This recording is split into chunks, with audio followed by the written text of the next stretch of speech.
Hi guys, it's me Emma again, and I'm here for my 2-year post-op gastric bypass follow-up. I just left the doctor's office. I'm actually still in the parking lot and just wanted to give a little update of where I'm at. I know last week I came on and it was pretty brief. I didn't really talk much about what was going on, but I really appreciate all the well wishes and everyone that is encouraging me to stay motivated and get off the struggle bus. So I'll go ahead and talk about my doctor visit first. My highest weight was 228 pounds. Today I'm 100 and, according to my doctor's scale, 114.4 pounds. I'm up 4 pounds from my lowest, which was 110, I believe. And he he said that I'm at the lowest BMI that I've had.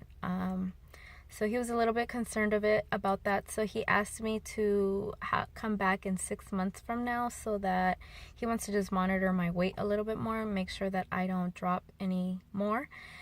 He suggested we talked about my energy levels, feeling fatigue, the dizziness.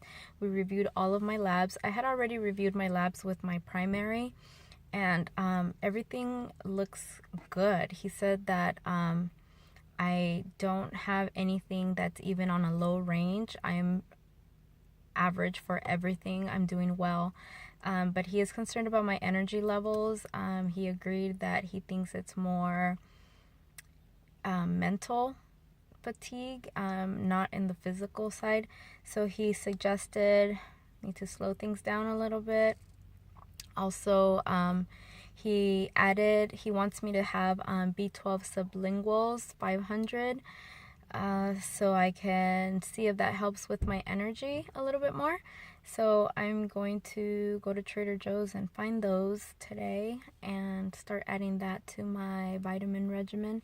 I'm currently taking Bariatric Advantage, the multivitamin with iron, and then I take the calcium citrate chewables also from Bariatric Advantage. He was okay with that. He just said to add the B12. What else? We talked about my shakiness and feeling a little lightheaded sometimes, so just more hydration. I need to stay hydrated and try to stick to a meal schedule. I know sometimes I can get very busy and I will forget to eat, and then by the time I do eat, I'm starving and I don't make the best choices. So I was very honest with him. I also talked to him. I do add carbs to my meals just because I am afraid of losing too much weight. So we talked about that, and I told him what I add. Like, I told him I do have quesadillas, like with chicken and cheese. I have tortillas. I've been eating rice. I don't eat very much, but I do eat some rice. I sometimes eat a little bit of potatoes. I've even had a bagel here and there. I have had like a slice of pizza or two. He didn't really say much about that, but he did want me to have more balanced meals, and I started doing that these past 2 weeks, where I'm grocery shopping. I have my salads, I have cottage cheese and fruit. For example, yesterday for breakfast I had some cottage cheese with peach. Then I had a chicken salad with cheese, chicken, and I added a little bit of tortilla strips on it for lunch. Then I had a protein shake between lunch and dinner. And my dinner was ahi tuna on a bed of spinach. And that was my day. So I think sticking to some sort of schedule will help me to avoid some headaches. Yesterday was pretty good. So that's where I'm at 2 years post-op. I feel very good at this weight. I think I mentioned before that my comfort is about 115 pounds. I think that's really where I feel my best. The highest that I would want to go is 120, but I really want to make sure that I don't drop to 110 again. I was feeling pretty frail. He said I don't look like I'm fatigued or anything, so physically I look good. I've struggled with exercise, so I am at least walking. I go for walks, not as far as I should, but at least I'm getting out. And this is funny, like I've even bought pre-workouts to drink them so that I can feel energetic and get out of the house, and even that hasn't helped me. But I'm going on 2 weeks of the Zoloft medication. I have one more week before I see the doctor again. I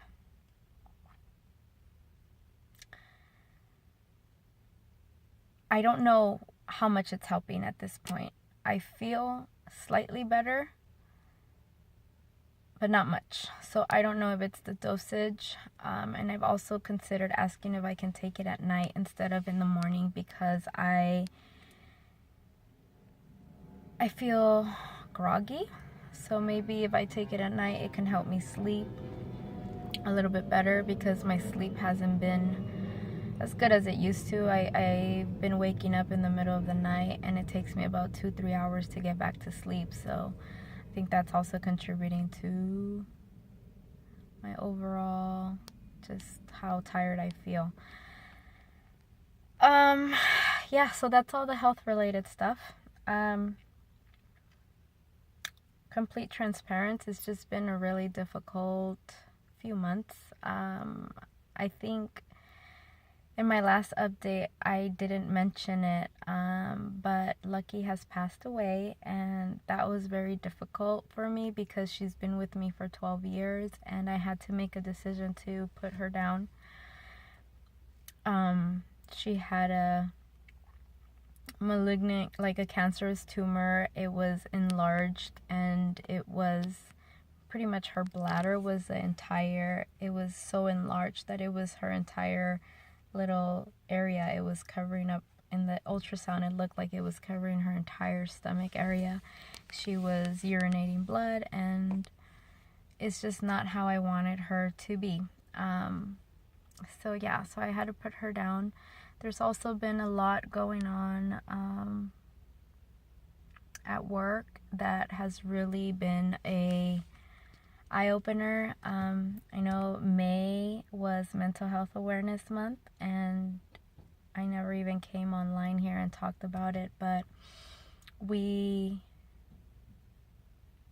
at the agency where I work on have really been impacted by a recent suicide of someone that was very highly respected and loved, and it's been rough. And I think that this really was something that, I deeply feel for his family and people that were a lot closer to him. And I think that for me, though, it was more of like shake up, reminding us that no one is immune to depression, no one is immune to anxiety, any mental health related disorder or a physical health disorder. No matter what our profession is and what we do for a daily living, we can still be impacted by it. So just a reminder for everybody, please take care of yourself. Have someone that you can talk to, and try to stay ahead of the game. If you're feeling a certain way, and this is why for me, I went back to therapy. I'm on medication because it's scary where your mind can take you sometimes, when you're not being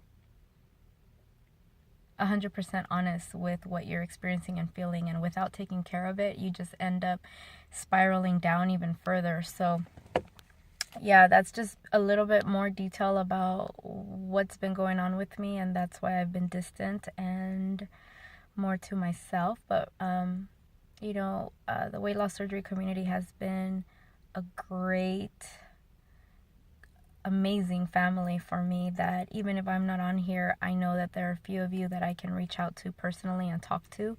And there are a lot of you that really appreciate me being completely honest with you guys. And I just felt that lately I was really in a space where I needed to do a lot of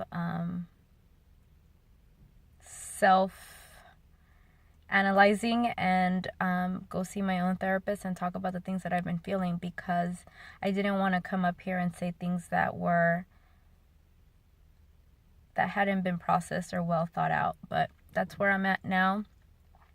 I urge anyone, if you're feeling sad and unsure why, feeling helpless, there are a lot of places out there, a lot of people that are available to help and talk to you.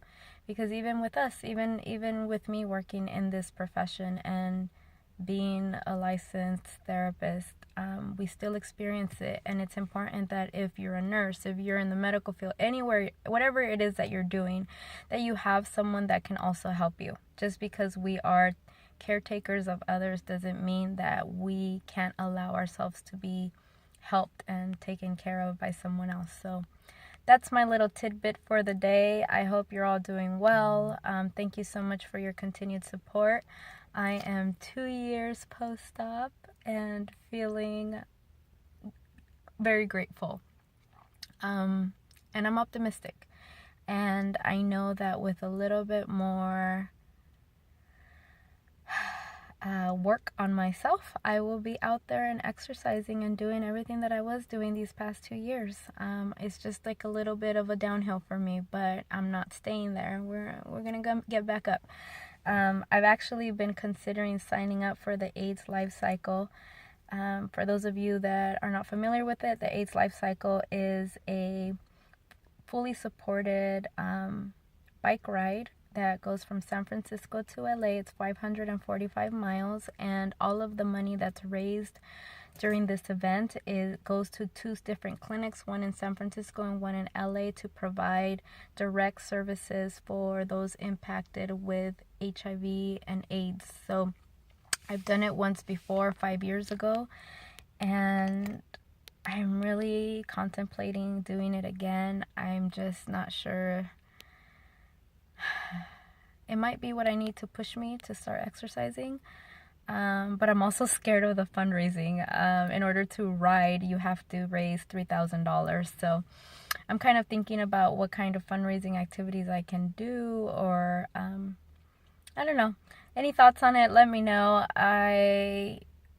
It's in June every year, so if I sign up now, I have almost a full year to train and get ready for it.